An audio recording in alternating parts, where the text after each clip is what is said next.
Tout d'abord, un petit exposé, alors non pas pour vous asséner de chiffres, mais pour vous replonger dans le contexte. Le mariage, il existe bien sûr depuis longtemps, il a été mis en musique dans le Code civil, enfin bien avant bien sûr, mais il a été rénové dans le Code civil en 1802 par le Code Napoléon, et il régit les couples mariés, on verra comment. Le PACS, en revanche, c'est une institution qui a été majeure cette année, puisque le PACS c'est une création d'une loi du 15 novembre 1999.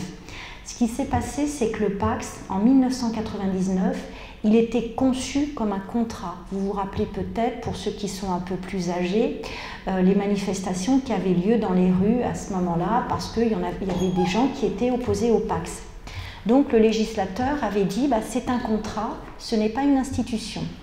Et puis petit à petit, au fil du temps, on s'aperçoit que le PACS se détache un peu de la notion de contrat entre deux personnes pour ressembler à une institution comme le mariage. Mais attention, ne confondons pas, il y a de grandes différences entre les époux mariés et les partenaires pacsés. Il ne faut pas confondre car les pièges peuvent être très dangereux. Alors, au niveau des chiffres, vous voyez derrière moi, on compte à peu près 2 souscriptions de PACS pour 3 mariages. Là où il y a 3 mariages, il y a 2 PACS. Vous voyez le dernier chiffre qu'on connaît en 2015. En fait, il y avait à peu près 230 000 mariages et il y avait 200 000 PACS. Vous voyez, parce qu'on a distingué entre les unions entre personnes de même sexe, mais en fait on compte donc 3 mariages pour 2 PACS. Mais petit à petit, la courbe du PACS rejoint celle du mariage. Ça, c'est au niveau des chiffres. Alors, il y a des similitudes déjà entre le PACS et le mariage. Tout d'abord, lorsqu'on est pacsé, on peut, lorsque son partenaire décède, bénéficier du capital décès de la sécurité sociale que la sécurité sociale verse au partenaire ou au conjoint dans certaines situations. Donc il y a le droit au capital décès. Le partenaire pacsé bénéficie aussi, dans certaines conditions, de la couverture maladie-maternité de son partenaire, tout comme un couple marié. Donc vous voyez, similitude. Au niveau de la fiscalité, le fisc n'est jamais loin. Dès lors qu'on est pacsé, comme on est marié, on forme un seul foyer fiscal. Et donc, on doit déclarer sa déclaration d'impôt sur les revenus ensemble. On verra dans quelles conditions. Donc, on forme un foyer. Et à cette occasion, les partenaires pacsés, comme les époux, quel que soit leur régime matrimonial, même s'ils sont mariés en séparation de biens ou pacsés sous un régime de séparation, sont solidaires pour le paiement de l'impôt sur le revenu. Qu'est-ce que ça veut dire solidaire? Ça veut dire que le fisc peut leur demander indifféremment à l'un ou à l'autre le paiement de l'entier impôt. Donc partenaires pacsés, époux mariés, en matière d'impôt sur le revenu, même combat. En matière d'impôt de solidarité sur la fortune aussi, qui va bientôt disparaître, vous le savez, pour être remplacé par l'impôt de fiscalité immobilière, à partir du 1er janvier 2017, puisque ne seront éligibles qu'à cet impôt la fortune immobilière, et bien partenaires pacsés comme couple marié doivent normalement déclarer leur patrimoine ensemble. Même petite exception d'ailleurs, les concubins pour l'ISF. Il y a très peu de concubins, je crois qu'il n'y a que 600 couples non mariés, non pacsés qui sont très civiques et qui déclarent leur ISF en France. Donc ça, c'est l'impôt de fiscalité sur la fortune. Et alors aussi, quand les partenaires pacsés se déchirent, malheureusement, se disputent, c'est le même juge qui est compétent, c'est le juge aux affaires familiales qui va régler tout ce qui concerne le contentieux quant au partage de leurs biens. Alors, quelles sont maintenant les différences entre partenaires pacsés et époux mariés? Elles sont de taille. Alors, elles sont de taille déjà, malheureusement, quand le couple se sépare. Vous avez peut-être tous autour de vous des couples qui ont divorcé, si ce n'est peut-être vous-même, et vous avez entendu vos avocats ou le juge ou le notaire parler de prestations compensatoires. Eh bien, quand on est marié, lorsque le divorce crée une disparité dans les conditions de vie de l'un ou l'autre du couple, eh bien, celui qui est le plus fortuné, qui a le plus de revenus, peut être amené à verser à l'autre une prestation compensatoire qui prend souvent la forme d'un capital, versé sur 8 ans. Eh bien, pour les partenaires pacsés, ça n'existe pas. Donc ça, il faut être très vigilant, même si le Pacs a duré, alors on ne va pas dire 18 ans, puisqu'il est majeur cette année, le Pacs, eh bien qu'il y en a un qui se retrouve vulnérabilisé, fragilisé par la rupture, eh bien le partenaire pacsé, pour lui, à proprement parler, il n'aura pas le droit à une sorte de maintenance qu'offre la prestation compensatoire en cas de mariage. Bien sûr, il y aura éventuellement une contribution à l'entretien, l'éducation de l'enfant, parce qu'on est parent, mais pour le partenaire lui-même, pas de maintenance comme la prestation compensatoire. Donc là, c'est en cas de séparation, et pire encore, si je puis me permettre, en cas de décès, eh bien, on n'hérite pas automatiquement de son partenaire pacsé, il n'y a pas de droit à héritage, c'est-à-dire que s'il n'y a pas de testament, si on n'a pas pensé à son partenaire pacsé, il n'hérite absolument pas, tandis que dès lors qu'on est marié, on hérite automatiquement. On verra dans certaines conditions, donc grosse différence. Alors pourquoi les Français confondent? Vous interviewez des gens dans la rue, ils pensent tous que quand on est pacsé, on est protégé en cas de décès. Eh bien parce qu'il y a une similitude en fait de régime fiscal. Qu'est-ce que ça veut dire? C'est-à-dire que quand on hérite de son partenaire pacsé, comme aussi quand on hérite de son conjoint, eh bien il n'y a pas de droit de succession à payer à l'État, ces fameux droits de succession. Donc, dans la tête de la plupart des gens, ils se sont dit, en fait, on ne paye pas de droit de succession quand on est pacsé ou quand on est marié, donc c'est le même régime, sauf qu'ils ont oublié que c'était que le régime fiscal. C'est-à-dire que pour hériter de son partenaire pacsé, encore faut-il qu'il ait fait un testament. S'il n'a pas fait de testament, on n'hérite pas. Donc, première grosse différence. Et la seconde grosse différence en matière de décès, c'est que le partenaire pacsé n'a absolument pas droit à la pension de réversion, c'est-à-dire la retraite. Quand un époux marié, quand une personne décède et qu'elle laisse son conjoint, dans certaines conditions, elle a droit, alors pour la retraite des salariés, il faut ne pas dépasser un certain plafond, mais elle a droit à un pourcentage de la retraite de son conjoint décédé. Et bien, le partenaire pacsé, il n'y a absolument pas droit. Donc vous voyez, c'est quand même un régime qui fragilise quand même la situation du plus vulnérable en cas de décès, si rien n'a été prévu, ou en cas de séparation. Donc ça, il faut être très vigilant. On s'aperçoit que pour beaucoup de couples d'ailleurs, ça peut être souvent une sorte de fiançailles. Donc il y a souvent des gens qui se pacsent et puis qui se disent on se mariera plus tard, alors pour des raisons parfois parce qu'on n'a pas le temps ou on n'a pas l'argent de faire la fête. C'est d'ailleurs symptomatique sur le plan sociologique parce qu'on s'aperçoit qu'un couple n'envisagerait pas pour beaucoup de se marier à la va-vite, sans faire de fête, sans inviter ses parents. Tandis que j'ai beaucoup de gens dans mon entourage, ou de mes clients, qui se pacsent sans faire de fête ou qui invitent des copains. Donc on s'aperçoit que dans l'esprit des gens, encore le Pacs, vous voyez, c'est ce que pensait le législateur en 1999, c'est pas encore une institution. Moi j'avais l'autre fois un père de famille qui me disait, mon fils il s'est pacsé, je lui ai dit, vous invitez? Oh ben non, il n'a rien fait. Tandis que n'aurait-il dit s'il ne l'avait pas invité à son mariage? Vous voyez, dans l'esprit des gens, c'est complètement différent. Mais vous voyez aussi cette différence juridique. Et il faut prévenir vos amis parce que souvent les gens se pacsent sans réfléchir ou en pensant qu'ils sont protégés. Ce n'est pas le cas, vous le voyez bien. Mais malheureusement, en revanche, on peut avoir des obligations. Parce que quand on est pacsé, il y a quand même une solidarité, on forme un couple, donc vous avez l'obligation de faire vivre l'autre sur le même pied d'égalité, puis vous avez vu qu'il y a cette solidarité en matière de fiscalité, d'impôt sur le revenu. Vous êtes solidaire aussi pour le paiement du loyer, vous devenez co-titulaire du droit au bail. Vous voyez, il y a des similitudes, on se rapproche de l'institution un peu protectrice, mais il y a encore de grosses différences, notamment décès et séparation. Donc ça, c'est pour vous montrer un petit peu la différence entre les deux institutions et en être conscient. Alors, les données chiffrées, ça vous l'avez vu. Alors, c'est assez symptomatique parce que, vous voyez, en fait, initialement, le Pacs, vous voyez, ça avait été dans l'esprit du législateur en 1999, le législateur n'avait pas voulu donner le mariage aux personnes de même sexe. Donc, il avait créé le Pacs. Vous voyez, mais on s'aperçoit que le Pacs, il a été en fait plébiscité par les personnes de sexe différents et très peu par les personnes de même sexe. Vous voyez, C'est assez symptomatique.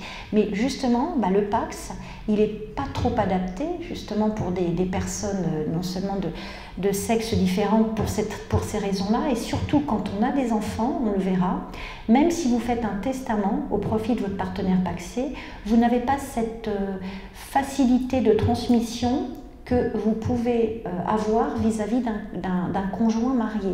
C'est-à-dire qu'un conjoint marié, on va pouvoir lui léguer beaucoup plus de choses qu'un partenaire pacsé.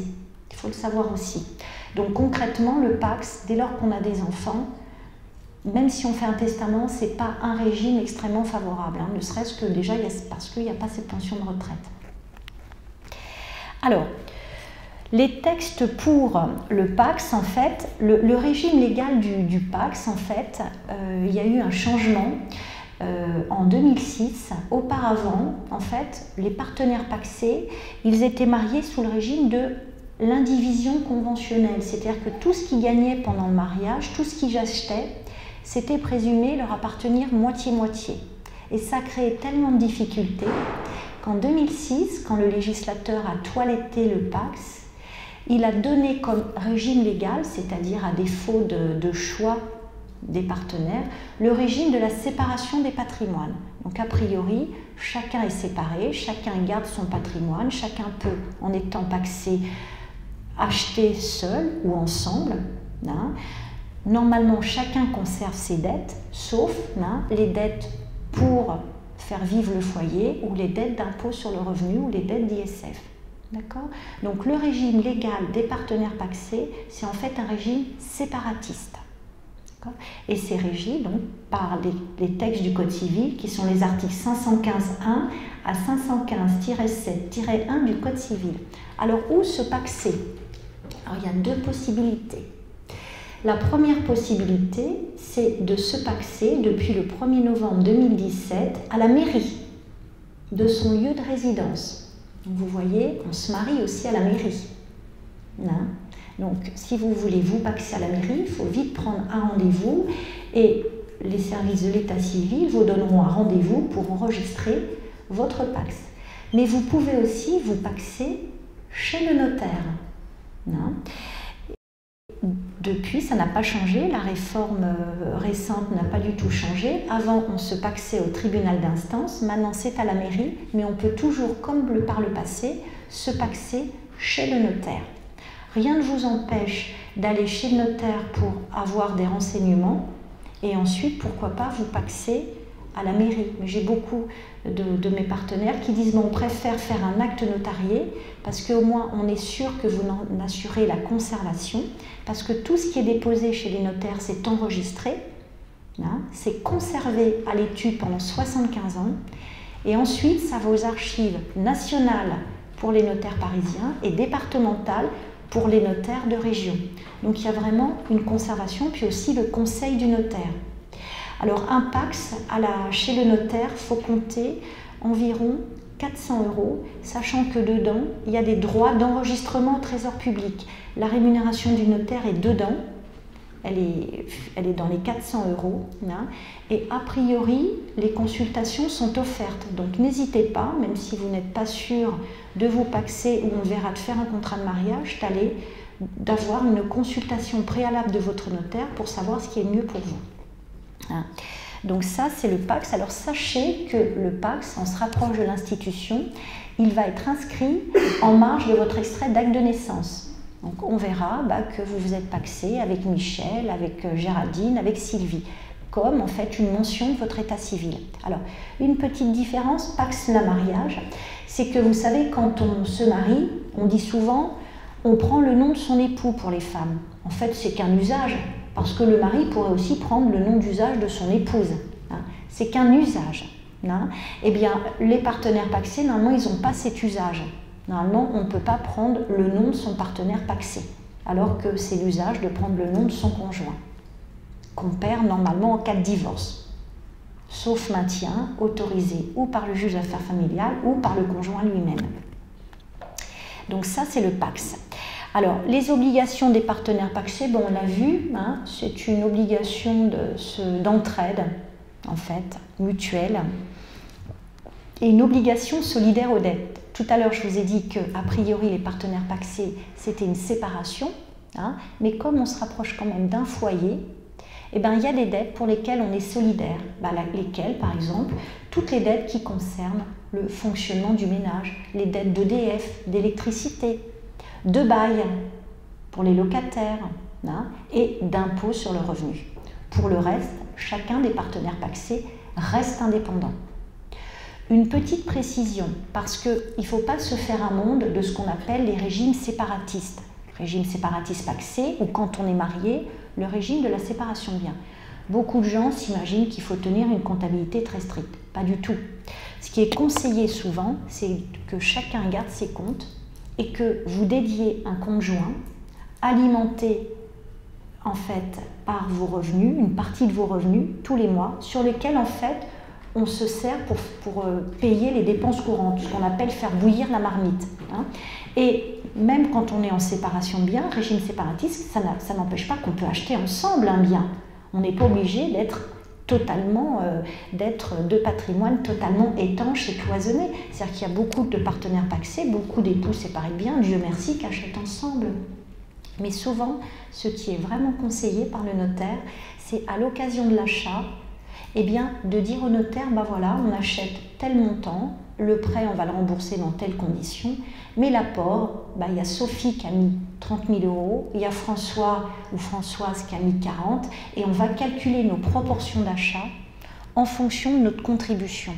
Pourquoi? Parce qu'on s'aperçoit que quand on achète et qu'on va chez le notaire, souvent non seulement on est heureux d'acheter, et puis comme on achète ensemble, on s'aime. C'est normal, on est content.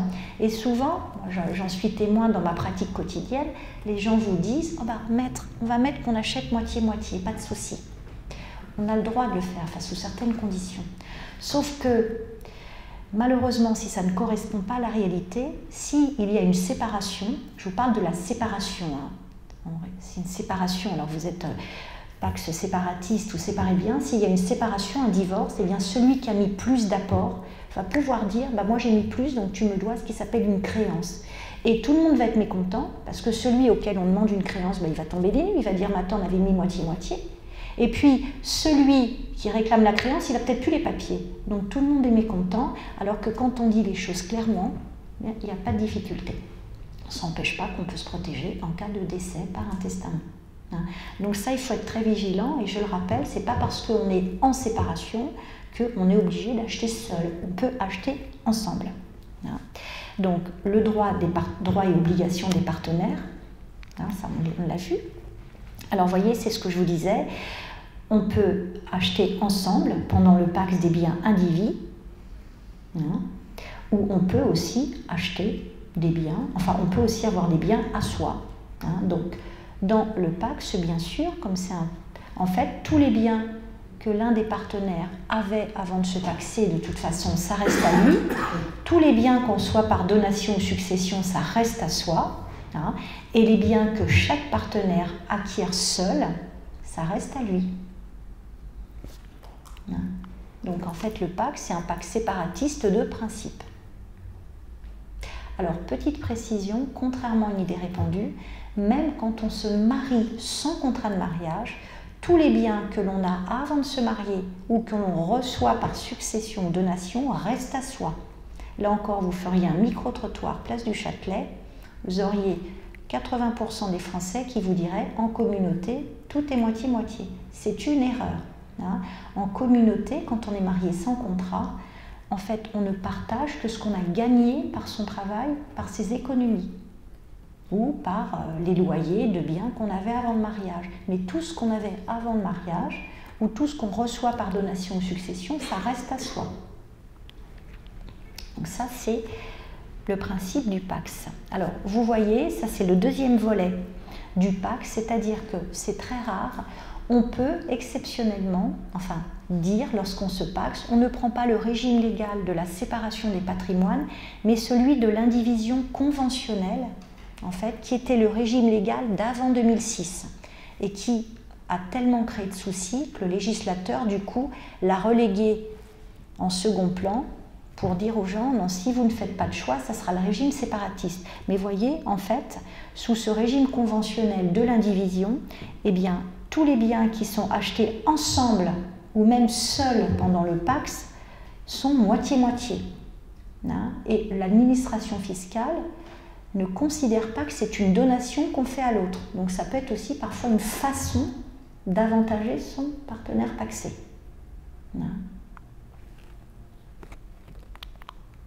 Alors, là on vous parle des avantages du Pacs notarié. Ça, je suis allée un peu vite tout à l'heure, je vous le disais. N'hésitez pas à consulter votre notaire et aussi, pourquoi pas, à faire un Pacs notarié. Quels sont ses avantages, je vous l'ai dit. Déjà, on vous conseille. On peut, à ce moment-là, moi je le double souvent, même si c'est pas gai, d'un testament, qui lui est toujours révocable, et c'est le notaire qui procède à toutes les formalités d'enregistrement et de publicité en marge de votre état civil. Et le Pacs notarié, il doit être conservé 75 ans et enregistré à l'étude.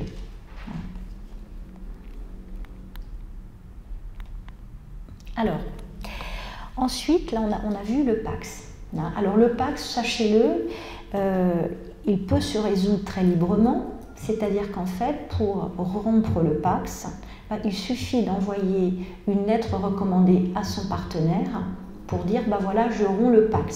Alors parfois c'est plus gai, le Pacs est rompu par le mariage des deux partenaires ensemble. C'est un peu plus gai.